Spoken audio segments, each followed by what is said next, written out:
இந்திய கம்யூனிஸ்ட் கட்சியின் மூத்த தலைவர் நல்லகண்ணு காலமாக இருக்கிறார். 1925 டிசம்பர் 26 பிறந்தவர். அவருக்கு வயது 101. வயது முதிர்வு காரணமாக சென்னை ராஜீவ்காந்தி அரசு மருத்துவமனையில் அனுமதிக்கப்பட்டிருந்த நிலையில் 1:55 மணிக்கு அவரது உயிரானது பிரிந்திருக்கிறது. எளிமை, நேர்மை, அயராத அர்ப்பணிப்பு, உழைப்பு போன்ற முதுபெரும் கம்யூனிஸ்ட் தலைவர் நல்லகண்ணு காலமாக இருக்கக்கூடிய செய்தியை பார்த்துக் கொண்டிருக்கிறோம்.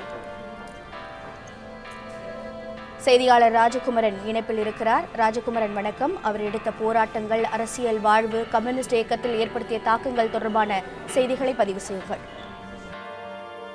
கம்யூனிஸ்ட் இயக்கத்தினுடைய தலைவர்கள் சிறையில் இருந்த காலம் எல்லாம் வெளிப்படையாக தெரிந்திருக்கும். அவர்கள் எவ்வளவு காலம் சிறையில் இருந்தார்கள், சிறை கொட்டடியில் இருந்த பொழுது எவ்வளவு துன்பங்களை அனுபவித்தார்கள் என்பதெல்லாம் எழுதப்பட்டிருக்கும். அந்த அடிப்படையில் கம்யூனிஸ்ட் இயக்கத்தை சார்ந்த ஐயா நல்லகண்ணு போன்றவர்கள் எல்லாம் 10 ஆண்டுகளுக்கு மேலாக சிறையில் இருந்திருக்கின்றார்கள் என்பது தெரியும்.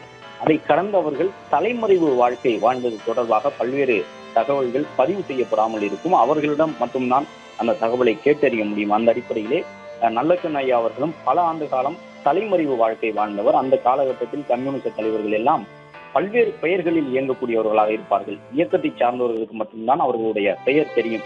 ஏனென்றால் அந்த 40, 50, 60 இந்த காலகட்டங்களில் எல்லாம் சந்திகள் மூலமாகத்தான் அந்த சந்தி எழுதப்பட்டு அதன் மூலமாகத்தான் கம்யூனிஸ்ட் தலைவர்களுக்கு இடையிலும் அந்த உரையாடல் நடக்கும். அந்த உரையாடலை காவல்துறையினர் படித்தால் பெயர் அடையாளத்தை வைத்து அவர்கள் கைது நடவடிக்கையில் ஈடுபட்டுவிடக் கூடாது என்பதற்காக பல்வேறு புனை பெயர்களில் நல்லகண்ணுவை போன்ற மூத்த தலைவர்கள் அந்த காலகட்டத்தில் இயங்கி இருக்கின்றார்கள். அந்த அடிப்படையில் தான் கம்யூனிஸ்ட் இயக்கத்தை சார்ந்தவர்கள் எல்லாம் சங்கேத வார்த்தைகளை பயன்படுத்தி இருக்கின்றார்கள். காவல்துறை உங்களை தேடி வருகின்றது என்று தலைமறைவு வாழ்க்கையில் இருக்கக்கூடிய தலைவர்களுக்கு காடுகளுக்கு உள்ளாக செய்திகள் அனுப்பப்படும் பொழுது கூட அவர்களுடைய அந்த காவல்துறை என்பதை நேரடியாக குறிப்பிடாமல் பல்வேறு சங்கேத வார்த்தைகள் மூலமாகத்தான் குறிப்பிட்டு சொல்லுவார்கள் என்பதை நல்லகண்ணு ஐயாவினுடைய அரசியல் வாழ்வின் தொடக்க காலங்கள் அந்த கம்யூனிஸ்ட் இயக்கங்கள் எப்படியெல்லாம் 60, 70களில் செயல்பட்டன என்பதன் மூலமாக தெரிந்து கொள்ள முடியும். அந்த அடிப்படையில் தான் இன்று இருப்பதை போன்று காவல்துறையினருடைய நடவடிக்கைகள் அப்பொழுது இருக்காது என்பதை கம்யூனிஸ்டுகளே சொல்ல கேட்க முடியும். அப்போது இருக்கக்கூடிய காவல்துறையினர் கைது நடவடிக்கையில் ஈடுபடும் பொழுது, குறிப்பாக இந்த தலைமறைவு வாழ்க்கையில் இருக்கக்கூடிய கம்யூனிஸ்ட் தலைவர்களை கைது செய்தால் அவர்கள் கடுமையாக நடந்து கொள்வார்கள், வீதிகளிலே இழுத்து செல்லுவார்கள், கொடும் சிரமங்கள் வழங்கப்படும் என்பதையெல்லாம் கம்யூனிஸ்ட் இயக்க தலைவர்கள் சொல்லியிருப்பார்கள். காவல்துறையினுடைய அந்த கைது நடவடிக்கை தலைமறைவில் இருக்கக்கூடிய தலைவர்களை கைது செய்யும் பொழுது அவர்களுடைய செயல் அப்படித்தான் இருக்கும் என்பதை எல்லாம் சொல்லுவார்கள். அந்த அடிப்படையில் தான் 1949 டிசம்பர் மாதத்திலே நல்லகண்ணு கைது செய்யப்பட்டார்.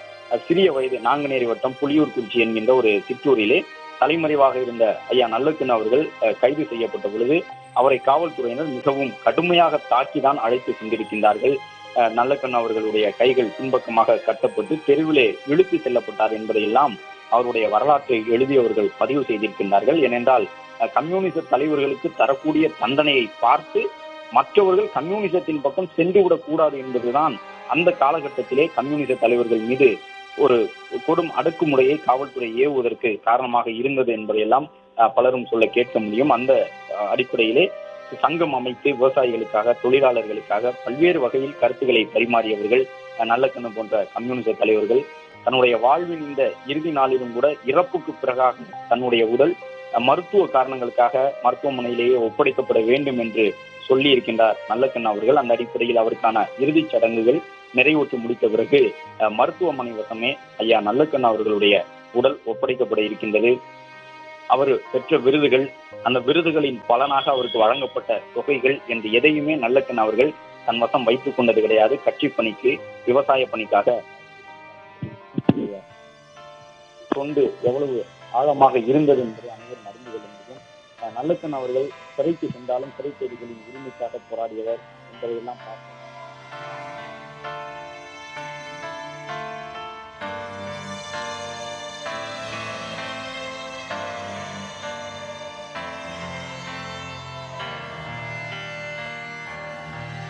பிளே ஸ்டோர் மற்றும் ஆப் ஸ்டோரில் இருந்து பாலிமர் செயலியை QR கோடு மூலம் பதிவிறக்கம் செய்யுங்கள். செய்திகளை உடனுக்குடன் பெறுங்கள்.